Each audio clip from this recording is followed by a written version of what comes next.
গাড়ি আজ বাড়ি নেই, সে আছে হাসপাতালে। তার পার্সপত্র সব খারাপ হয়ে গেছে, ট্রিটমেন্ট করতে হবে, তাই সে এখন হাসপাতালে।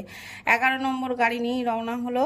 আমাদের এখানে আজ ভোট, অর্থাৎ প্রজারা নির্বাচন করবে তাদের রাজাকে। আমি আমার সব কাগজপত্র রেডি করে নিয়ে যাচ্ছি ভোট দিতে।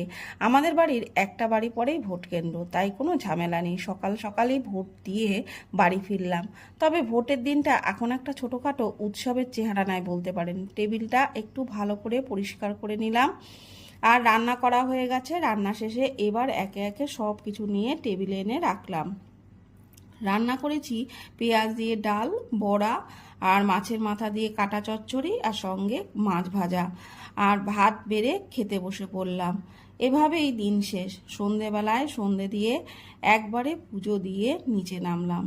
আর রাতে করলাম রুটি পুপুনের জন্য আর ওর বাবার জন্য oats. Thanks for watching, tata.